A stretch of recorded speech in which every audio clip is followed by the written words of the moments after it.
Hello बच्चों, let's read the question. The question says compare the agricultural development of developed and developing countries with the help of the case study of farms from USA and India. इस question में हमें बोला गया है कि हमें developed country and developing countries के agricultural development को कंपेयर करना है with the help of case study, जिसमें हम यूएसए का फार्म एंड इंडिया का फार्म कंपेयर करेंगे. तो इस क्वेश्चन को सॉल्व करने से पहले अगर हम सबसे पहले समझें कि एग्रीकल्चरल डेवलपमेंट क्या होता है. एग्रीकल्चरल डेवलपमेंट का मतलब होता है कि हम अपनी फार्म की प्रोडक्शन को इंक्रीज करने के लिए कैसे एफर्ट्स पुट कर रहे हैं. तो it is the efforts to increase the farm production. Farm production को इंक्रीज करने के लिए हम अलग अलग तरीके यूज कर सकते हैं and these ways include increase in area. हम कल्टिवेटेड एरिया इंक्रीज कर दें, हम नंबर ऑफ कल्टिवेटेड क्रॉप्स को इंक्रीज कर दे. वी यूज HYV यानी कि हाई यील्डिंग वेराइटी सीड्स का यूज करें एक्सेट्रा. अब अगर बात करें about the case study of farm in India and farm in USA, सबसे पहले बात करते हैं about the farm in India. About the case study we can take the example of a farm जो कहाँ प्रेजेंट है, इन आदिलाबाद इन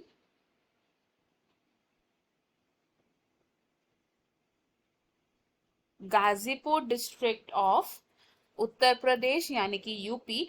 अब इस जगह पे जो फार्मर है इसके पास प्रेजेंट है 1.5 हेक्टेयर्स ऑफ लैंड एंड साथ ही साथ ये फार्मर क्या करता है, हाई यील्डिंग वेराइटी सीड्स को एवरी ऑल्टरनेट ईयर पर खरीदता है मार्केट से. ही purchases HYV seeds every alternate year from the market. ये फार्मर क्या करता है, लैंड को फर्टाइल बनाए रखने के लिए टू क्रॉप्स को ग्रो करता है इन ईयर. एंड ये दो क्रॉप्स मेजरली क्या होती हैं, these can be rice, wheat या फिर पल्सेस. ये फार्मर क्या करता है, he takes advice from the cooperative societies, जो लैंड को फर्टाइल रखने के लिए अलग अलग तरीके बताते हैं. ये फार्मर क्या करता है, टेक्स ट्रैक्टर ऑन रेंट, ये रेंट पर ट्रैक्टर को लेता है फॉर डूइंग एग्रीकल्चरल प्रैक्टिसेस जैसे कि प्लोइंग. और इस फार्मर के कुछ ऐसे फ्रेंड्स भी हो सकते हैं जो ट्रैक्टर की जगह ट्रेडिशनल मेथड्स जैसे कि बुलॉक्स को भी यूज करते हैं for ploughing and other agricultural activities in the farm. For irrigation India के फार्म में मेनली क्या यूज हो रहा है, ट्यूबवेल यूज हो रहे हैं. तो ये हो गई फार्म इन इंडिया की बात. अगर हम इसे कंपेयर करें with the farm in USA, तो यूएसए में जो फार्म्स हैं ये लार्जर फार्म्स है जिनका एरिया क्या हो सकता है, it can range up to 300 hectares. Farm in USA में जो मेजर क्रॉप ग्रो करता है फार्मर, दैट इज मेज, जिसे हम कॉमनली कॉर्न भी बोलते हैं. ये फार्मर क्या करता है, time to time pest control कराता है अपने फार्म में ताकि उसकी crops protected from any kind of infection. और ये फार्मर क्या करता है, सॉइल सैंपल को टेस्ट कराता है हर कुछ समय के बाद, ताकि वो सॉइल की फर्टिलिटी को चेक कर सके एंड सॉइल के प्रेजेंट न्यूट्रिएंट्स को भी डिटरमाइन कर सके। ये फार्मर क्या करता है, प्लांट स्पेसिफिक फर्टिलाइजर्स को यूज करता है। प्लांट